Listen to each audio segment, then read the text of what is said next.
Saudara pendengar yang kami kasihi dimanapun Anda berada, Anda kembali bersama kami dalam acara Telaga Tegur Sapa Gembala Keluarga.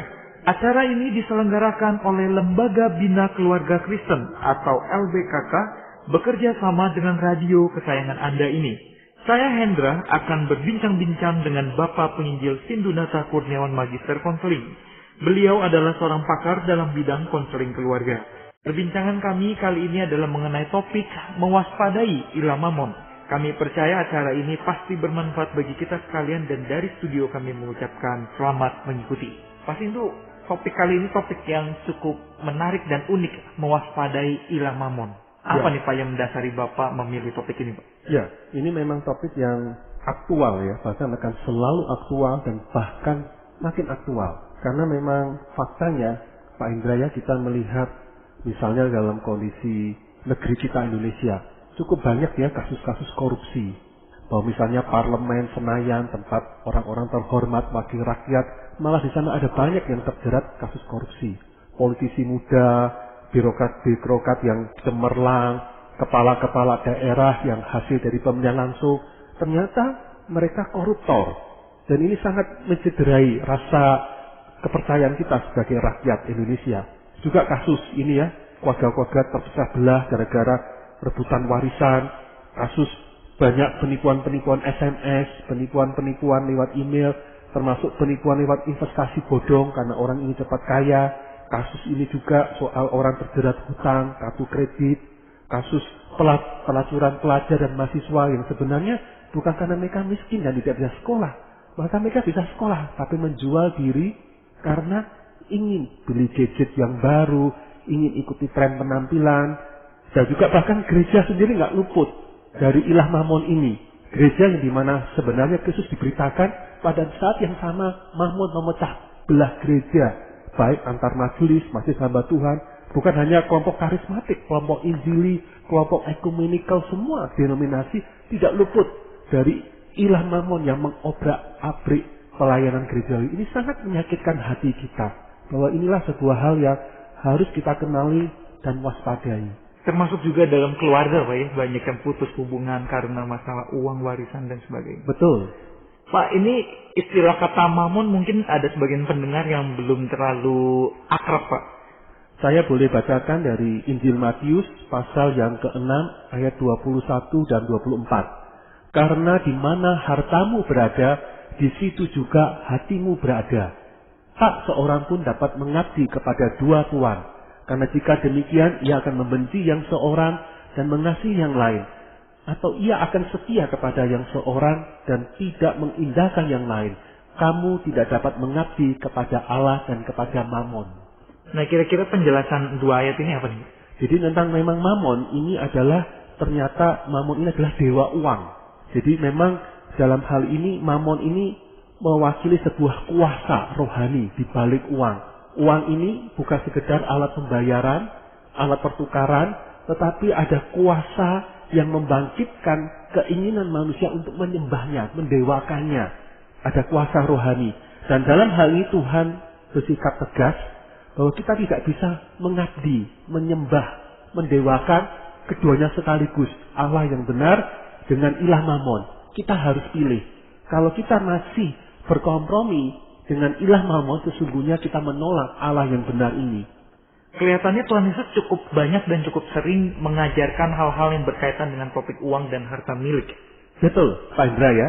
Dalam sebuah buku karya Randy Alcorn berjudul Money, Possessions, and Eternity, disebutkan oleh Randy Alcorn bahwa kalau kita survei isi Alkitab ini, Yesus ini berbicara sebanyak 15% tentang topik uang dan harta milik. Dan topik ini lebih banyak dibicarakan daripada pengajaran Yesus tentang surga dan neraka. Nah, pertanyaannya kenapa tuh Tuhan Yesus memberikan perhatian sedemikian besarnya kepada uang dan harta milik ini, Pak? Rupanya memang begini, Pak Indra, bahwa Tuhan kita melihat ada suatu keterkaitan yang erat antara hidup rohani kita dengan bagaimana cara kita memandang dan mengelola uang dan harta kita. Jadi urusan iman tidak mungkin dipisahkan dengan urusan uang. Bagaimana kita melihat dan menggunakan uang dan harta kita, itulah yang akan mencerminkan isi kerohanian kita. Nah, kembali lagi Pak ke Matius 6 ayat 24 yang tadi Bapak bacakan itu, tampaknya di sana itu Tuhan Yesus sedang mengatakan dengan jelas sekali bahwa uang itu bukan suatu alat tukar saja Pak ya. Betul. Jadi seperti yang saya sampaikan tadi di awal, ada kuasa di balik uang ini yang membangkitkan rasa pengabdian kita. Dan inilah yang menyebabkan timbulnya sisi gelap dari uang itu. Dan inilah yang membuat Yesus begitu radikal menuntut orang harus berbalik dari ilah Mammon untuk dapat menyembah satu-satunya Allah yang sejati. Ini maksudnya kuasa Pak, ketika kita menyebut dia uang itu sebagai kuasa, maksudnya itu seperti apa nih Pak? Yaitu adalah ini tadi, adalah menuntut penyembahan. Jadi kalau kita tidak mewaspadai ilah Mammon ini, uang itu kembali kita tidak perlakukan sekedar benda, tapi sebuah simbol kekuasaan, sebuah simbol yang memberikan rasa aman, memberikan rasa bersalah, memberikan kita kebebasan, memberikan kita kuasa dan tampaknya maha hadir. Dan itulah sifat-sifat ilahi.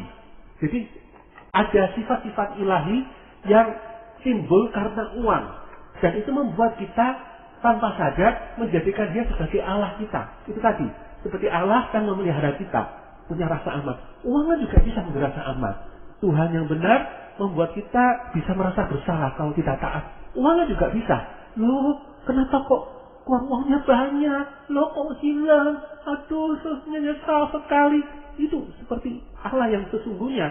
Uang memberi kita rasa kebebasan, kemerdekaan, kuasa untuk memerintahkan orang, membuat orang tunduk, kuasa kita untuk membuat sebuah pembaruan, perubahan-perubahan. Jadi bukankah juga kuasa yang dimiliki Allah yang benar melakukan pembaruan dan perubahan? Jadi di balik uang ini ada kekuatan-kekuatan rohani yang sungguh-sungguh nyata dan yang harus kita sadari sejak dini adalah kuasa godaan dari Mammon itu gitu Pak. Betul.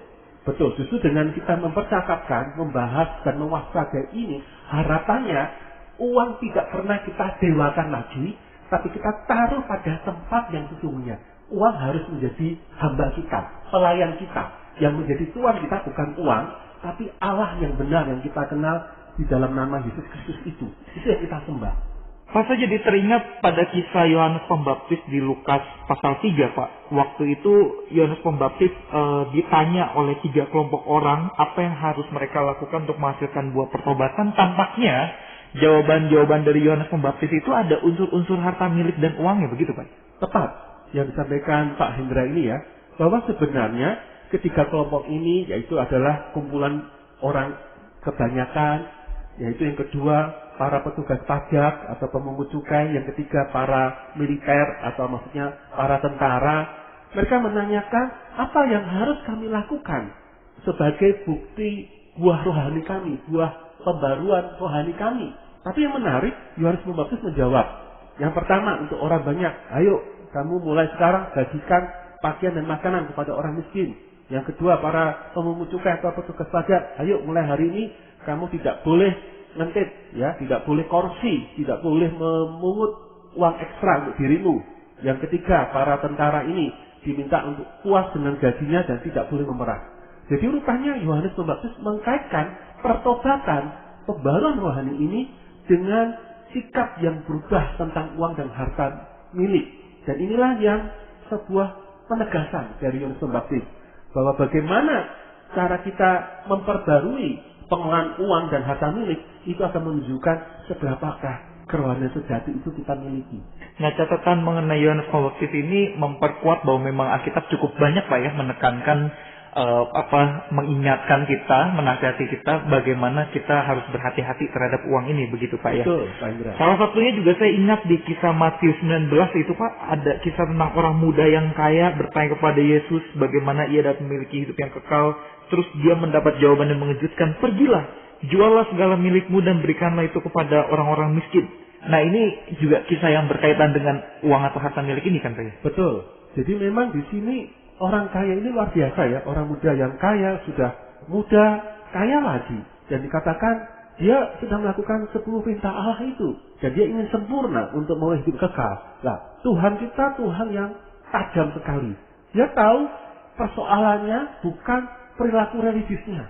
Perilaku religiusnya tiap minggu ke gereja, kalau untuk konteks hari ini ya, ikut pelayanan komisi-komisi gereja untuk memberi bantuan diakonia. Oke, itu semua. Tapi Yesus melihat Mamon, ilah Mamon itu ada di hatinya. Ilah Mamon itu menduduki tahta hidupnya, bukan Allah yang benar. Maka Yesus langsung menohok, jualah segala milikmu, berikanlah kepada orang-orang miskin, maka engkau akan beroleh harta di surga. Kemudian datanglah kemari, ikutlah aku. Tuhan kita menghujat di jantung tahta hidup orang muda yang kaya ini, yaitu ilah Mamon. Harus kamu turunkan dengan cara apa? Jual milikmu, berikan orang miskin, dan ikut aku dalam posisi kamu yang tidak punya lagi keberandalan harta, tapi kamu akan sebagiannya menerima harta surgawi yang lebih memuaskan. Jadi ini persoalan antara Tuhan yang sesungguhnya menjadi orang muda yang kaya itu, apakah Tuhan Allah sesungguhnya atau ilah Mamon itu, Pak ya? Betul. Jadi dalam hal ini Pak Indra ya, saya perlu tegaskan, firman Tuhan ataupun Tuhan kita bukan berarti membenci uang, bukan membenci harta, bukan membenci kekayaan, tidak. Persoalannya adalah bagaimana cara kita memandang dan mengolah itu yang Tuhan serang. Jadi kalau kita mendewakan, kalau kita mengilahkan, ini yang Allah tidak suka. Ini sebuah bentuk penyembahan berhala. Allah saingan bagi Allah yang benar. Ada satu kisah lagi, Pak, yaitu yang ada di Injil Lukas, Pak, tentang Zakheus. Ini juga kan ada berkaitan dengan uang juga, Pak, di kisah itu ya? Ya, jadi menarik. Zakheus ketika diundang Yesus untuk turun karena dia mau bertamu, Zakheus menyambut dengan sukacita, membuat perjamuan makan, dan di akhirnya Zakheus berkata, Tuhan, setengah dari milikku akan kuberikan kepada orang miskin. Dan sekiranya ada sesuatu yang kuperas dari seseorang, akan kukembalikan 4 kali lipat. Kalau kita hitung dengan angka, Pak Indra ya, bisa kita simpulkan, sangat mungkin asetnya Zakheus langsung turun drastis menjadi tinggal kira-kira 10%. Jadi dia dari, maaf kok pakai bahasa bombastis, dari konglomerat menjadi kolong melarat. Orang yang sangat miskin sekali, radikal. Tapi menarik, itu bicara apa? Hari ini telah terjadi keselamatan kepada rumah ini. Jadi rupanya Tuhan kita menyimpulkan pendekatan Zakheus yang radikal terhadap uang membuktikan hatinya telah berubah. Nah inilah yang membuat kita perlu mengkoreksi Pak Indra tentang batasan ini sudah lahir baru atau tidak. Oh, kalau kamu sudah berdoa mengakui dosa-dosamu, kamu sudah mengakui Yesus Tuhan dan Selamatmu, mengundang Dia masuk dalam hatimu, maka engkau sudah dilahir barukan. Bagi Tuhan kita nggak cukup hanya rumusan itu.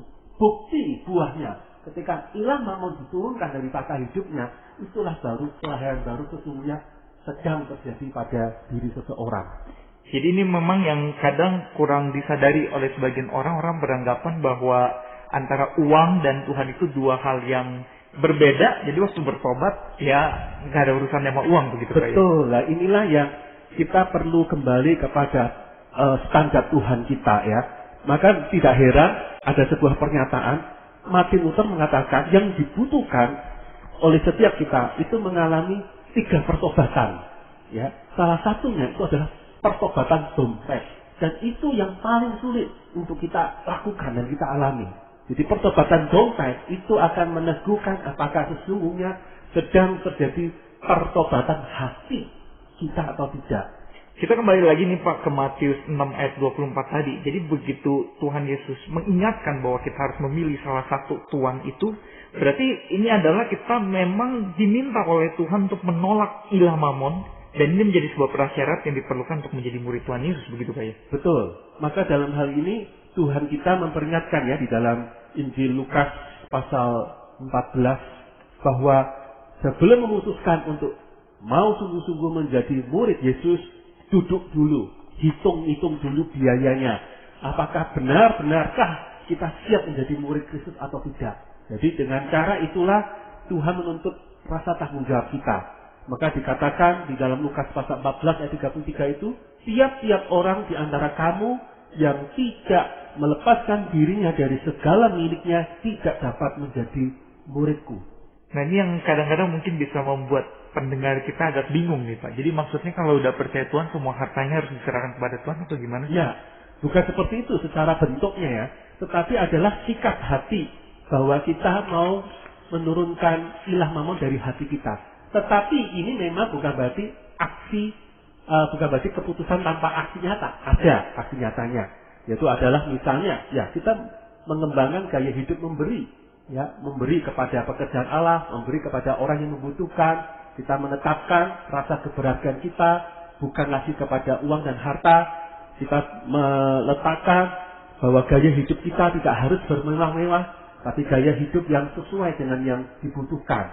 Dan selebihnya aset yang kita miliki, kita boleh pikirkan bagaimana dari aset yang saya miliki ini bisa memberkati pekerjaan misi, pekerjaan kerajaan Allah dinyatakan. Kita membuat mungkin yayasan sosial, kita berbagi mendukung utusan misi, pekerjaan Allah di pelosok-pelosok daerah pertumbuhan kota, daerah desa-desa yang banyak mungkin gereja ataupun orang-orang percaya tidak mendukung, kita mendukung dan sebagainya. Ini akan ada perubahan aksi yang dimulai dari perubahan hati kita. Jadi sekali lagi ditekankan yang Bapak tadi udah tekankan beberapa kali adalah sikap kita terhadap uang itu, Pak ya. Sebelum kita bertobat, biasanya uang kalau menjadi tuan kan segala-galanya kita lakukan demi uang. Mati-matian kita perjuangkan demi uang. Tapi setelah bertobat, sikap ini berubah. Uang menjadi hamba kita. Dan kita tahu bahwa uang yang kita miliki semua itu juga adalah milik Tuhan. Dan kita siap untuk memberikan kapanpun Tuhan menggerakkan, begitu. Betul. Pak, sedikit Pak perbandingan supaya pendengar lebih bisa memahami Pak. Antara uang yang sebelumnya menjadi tuan itu dalam konkretnya Pak seperti apa Pak? Dan ketika akhirnya uang itu menjadi hamba. Maksud saya seberapa dahsyatnya sih kalau di zaman sekarang ini uang itu bisa mempengaruhi kita gitu. Ketika uang itu menjadi tuan, maka kita akan memiliki dorongan untuk memburu uang, dorongan untuk mengumpulkan harta, menimbunnya, memperkaya diri terus-menerus, tidak pernah puas. Ya, kita ingin mendapatkan kepuasan-kepuasan lahiriah dari uang. Dengan uang materi itu kita merasa lebih dihormati, merasa jadi orang terhormat, dan kemudian kita memiliki satu fantasi yang kita wujudkan dalam berbagai hal kenikmatan di dunia ini. Itu sebuah wujud ketika uang itu menjadi ilah kita, ketika ilah mamon itu ada di hati kita. Juga dalam bentuk yang lain, kita akan mengurangi akhirnya waktu ibadah kita, waktu kita untuk merenungkan firman, bergaul dengan Allah, mulai kita kurangi. Saat teduh kita hindari, persekutuan dengan orang percaya kita hindari. Kita ditantang oleh Tuhan, oleh saudara-saudara seiman kita, ayo melayani dalam bentuk ini, kunjungan gerejawi, yuk ikut tim pemberitaan Injil, yuk dimuridkan untuk memuridkan orang lain. Udahlah, aku sibuk dengan pekerjaanku, dengan bisnisku, udahlah gini aja, aku dukung ya, kamu butuh dana berapa, aku berikan ya. Ini sebuah tanda-tanda yang perlu diwaspadai. Tuhan menuntut itu bukan hanya pemberian persembahan, uang, tapi waktu kita juga. Nah, dalam hal ini bukan berarti saya mengajak tinggalkan pekerjaanmu, jadilah pekerja karyawan pengusaha yang tidak bertanggung jawab. Tidak, lakukan sesuai porsinya, tapi juga berikan waktu untuk melayani dengan tubuh kita, waktu kita, ikut dengan pemikiran kita, apa yang Tuhan mampukan kita dengan talenta dan karunia rohani, berikan itu. Jangan hanya modalnya berani modal uang aja untuk mendukung pekerjaan Tuhan. Nah, dalam bentuk yang lain, orang yang menjadikan ilah mamon sebagai tuan atas hidupnya akan sangat mudah mengkompromikan standar kekudusan. Udahlah, nggak apa-apa, diberikan uang suap aja, udahlah tipu-tipu nggak apa-apa, ya. Atau mungkin akhirnya kita terjerat pada investasi bodong itu tadi. Ini cepat kaya, ini ada tawaran, udah, tanpa kita mendoakan, berdiskusi dengan pasangan kita atau dengan saudara-saudara seiman kita. Karena kita jadi kuasai ketamakan, kerakusan. Nah, ini juga salah satu perwujudan konkret dari orang yang menjadikan ilah mamon itu sebagai pusat hidupnya. Dan uang ini celakanya punya kecenderungan, punya hasrat yang nggak pernah puas Pak ya. Betul. Jadi dia selalu ingin lebih tinggi dan ada tuntutan untuk menjadi maha kuasa begitu Pak. Betul. Sehingga akhirnya ini yang menjadi kompetitornya Allah yang benar. Seolah-olah kalau kita punya banyak uang, kita bisa melakukan apapun juga. Ini yang seringkali ada di benak kita. Betul. Dan itu sesungguhnya sebuah mitos. Sebuah penipuan. Sebuah kebohongan besar. Nah, kalau kita berpikir menjadi kaya nanti Tuhan Aku mau percaya diri Tuhan. Pasti nanti aku akan berikan 30% Tuhan. Untuk pekerjaan misi, untuk pendeta-pendeta yang miskin, untuk sekolah-sekolah Kristen, aku akan dukung Tuhan. Saya berkati dulu Tuhan, aku 5 tahun ini fokus bisnis. Ini sebuah pola pikir yang keliru. Justru dari apa yang ada dari misi, mari setia memberi kepada Tuhan. Dan tidak perlu menunggu jadi kaya raya baru memberi. Justru dari yang kecil ini, sikap hati yang benar ini, kita akan lebih terbebaskan dari sikap tamak. Ketika pun Tuhan memberkati usaha pekerjaan kita, dengan penghasilan lebih besar, karena kita setia dalam perkara kecil, maka lebih dipastikan kita akan setia dalam perkara besar dalam hal memberi bagi Allah dan pekerjaannya. Jadi kalau boleh disimpulkan Pak, berarti intinya adalah Tuhan meminta kita untuk memilih mau menyembah Tuhan atau mamon, begitu Pak? Betul. Dalam hal ini Pak Hendra ya, di balik itu sebenarnya ada kesalahan berpikir. Kadang kita berpikir bahwa kebahagiaan yang kekal itu tidak ada apa-apanya. Kebahagiaan dari Tuhan itu untuk orang yang miskin. Itu kebahagiaan orang yang enggak membumi. Itu keliru. Ketika Allah menuntut kita menjual seluruh hak milik kita dan ikut Yesus sepenuhnya, karena Tuhan kita tahu Allah menciptakan tiap kita manusia itu menciptakan kita mendapatkan kebahagiaan hanya dalam hal-hal yang kekal, yaitu di dalam relasi kita dengan Allah dan melakukan pekerjaan yang benar kekal, bukan melakukan hal yang bersifat sementara di dunia ini. Nah, asumsi inilah yang kita perlu bertobat. Akuilah bahwa Allah lah sumber kebahagiaan kita. Sehingga sekalipun hasil kita mungkin secara finansial tidak gegap gembira karena waktu yang kita berikan kepada Allah dan pelayan lebih sedikit, tapi kita belajar menikmati sesungguhnya saya berbahagia bersama dengan Allah lebih daripada banyaknya harta yang kita miliki di dunia ini. Ya Pak, ini jadi kan memperjelas juga bahwa orang suka berpikir yang tadi Bapak bilang yang mitos uang itu sumber kebahagiaan. Kalau saya punya banyak uang maka saya akan lebih bahagia. Kalau saya sakit, saya tidak punya uang untuk berobat, tidak perlu pinjam sana sini atau meminta sana sini. Begitu Pak ya? Betul. Nah dalam hal ini berarti kita sedang bergantung kepada uang kita, harta kita, kekayaan kita, aset kita. Itu sudah tanda bahwa kita sedang menjadikan ilah mamon sebagai tuang atas hidup kita. Yang benar adalah Allah menuntut kita senantiasa hidup mengandalkan Allah, bergantung pada pemeliharaan Allah. Jadi tanpa kita miskin pun, walaupun kita uang ada, aset ada, tabungan ada, tetap sikap hati yang bergantung kepada Allah itu diperlukan. Mempercayai bahwa Dia adalah Bapa yang baik dan sempurna yang memelihara kita. Firman Tuhan mengatakan di dalam kitab Mazmur di antaranya, tidak pernah aku saksikan anak cucu orang benar meminta-minta, tetapi malah mereka akan menjadi orang yang memberi. Nah ini sebuah kebenaran firman Allah, janji Allah, yang kadang kita abaikan. Aku harus berusaha, tambah lagi, timbul sana, timbul sini, punya 1 rumah, 2 rumah, 3 rumah, untuk menjamin diriku dan anak cucuku. Sebenarnya itu sudah sikap Allah kita turunkan, mamon itu yang menjadi tuan atas hidup kita. Sedikit saja Pak, ini mungkin jadi pertanyaan juga bagi pendengar ya.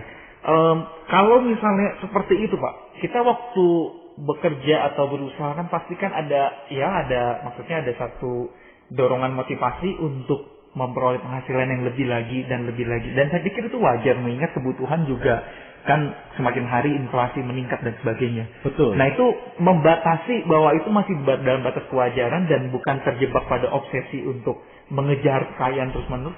Gimana Pak membedakannya? Pertama memang ini Pak Indra ya, kita perlu perjelas motivasinya apa. Kalau bergerak atas nama kekhawatiran, nanti begini, maka aku harus begini. Itu sudah satu tanda mamon itu menjadi pusat hidup kita dan Allah kita geser dari hidup kita. Jadi bergeraknya bukan dari rasa khawatir karena inflasi, karena ancaman politik, ancaman kelaparan di dunia ini. Bukan. Bergeraknya justru itu dimurnikan. Aku mempercayai Bapak memeliharaku. Dan aku diberi tanggung jawab untuk bekerja sesuai dengan porsinya. Tapi juga ada waktu untuk keluarga, ada waktu untuk Allah dan melayani Allah. Nah ini koridornya itu perlu jelas dari awal. Bukan membabi buta atas nama ketakutan, atas nama kekhawatiran. Ini yang sudah perlu kita perjelas, murnikan sedari awal. Jadi ketika pun kita menabung, investasi boleh. Jadi bukan berarti karena kita menjadikan Allah sebagai pusat hidup kita, udahlah bekerja sekejarnya, cari gaji yang pas-pasan aja, tidak usah menabung dan investasi. Tidak, silakan. Tapi bukan atas nama kekhawatiran itu tadi. Dan kita lakukan dalam rasa tetap bergantung pada Allah, sesuai bagiannya. Dan tidak mengandalkan tabungan dan investasi ini. Artinya kita lakukan sesuai porsinya, tapi ketika pun Allah mendorong kita untuk tabungannya satu kali, berikan kepada orang ini, pelayanan ini. Jangan kita mengasah hati. Percayalah ketika kita memberi pun oleh dalam Roh Kudus, Tuhan akan sanggup mencukupkan apa yang menjadi kebutuhan kita. Jadi hidup oleh iman tidak pernah boleh dilepaskan dari gaya hidup kita. Gaya hidup oleh iman itu bukan hanya untuk hamba Tuhan dan misionaris. Semua kita adalah anak-anak Allah yang dipanggil hidup berdasarkan iman. Jadi orientasinya bukan karena kecemasan, juga bukan karena keinginan ya Pak ya. Maksud saya keinginan untuk membahagiakan diri, untuk mengejar kepuasan seperti yang kita bahas sebelumnya. Tetap kita boleh dalam level tertentu meningkatkan gaya hidup kita. Tapi jangan lupa, kita perlu patok pada titik tertentu gaya hidup kita tidak akan pernah berubah. Penghasilan bertambah bukan berarti serta-merta bermewah. Penghasilan bertambah berarti tandanya Tuhan ingin saya memberi lebih banyak lagi bagi pekerjaan Allah, bagi orang-orang yang membutuhkan. Jadi kita perlu menetapkan standar gaya hidup tertentu. Dan kembali, kebahagiaan saya, status saya tidak ditentukan oleh gaya hidup ini. Dari awal perlu kita perjelas. Dan lebih banyak membangun kebahagiaan itu di dalam relasi kita yang intim dengan Allah dan melayani Allah. Ditandai dengan kesediaan untuk memberi ketika Tuhan menggerakkan, begitu Pak. Betul. Dan memang untuk memberi ini bukan menunggu Allah menggerakkan ya. Tapi dari awal kita juga tentukan sekian persen saya akan memberi bagi Allah. Digerakkan atau tidak. Tapi berangkat dari sikap hati yang taat. Nah selebihnya baru ada ruang kalau Allah gerakan untuk kebutuhan isi dari tahun ini, saya akan memberi lebih lagi. Terima kasih Pak Sindu untuk percakapan yang sangat menarik ini. Dan para pendengar sekalian, kami mengucapkan terima kasih Anda telah mengikuti perbincangan kami dengan Bapak Penginjil Sindunata Kurniawan Magister Konseling dalam acara Telaga Tegur Sapa Gembala Keluarga. Kami baru saja berbincang-bincang mengenai topik mewaspadai ilah mamon. Bagi Anda yang berminat untuk mengetahui lebih lanjut mengenai acara ini, silakan menghubungi kami melalui surat yang dialamatkan kepada Lembaga Bina Keluarga Kristen LBKK, Jalan Cimanuk 56 Malang. Anda juga dapat menggunakan email dengan alamat telaga@telaga.org. Kami juga mengundang Anda mengunjungi situs kami di www.telaga.org. Saran-saran, pertanyaan, serta tanggapan Anda sangat kami nantikan. Akhirnya dari studio kami mengucapkan terima kasih atas perhatian Anda dan sampai jumpa pada acara selanjutnya.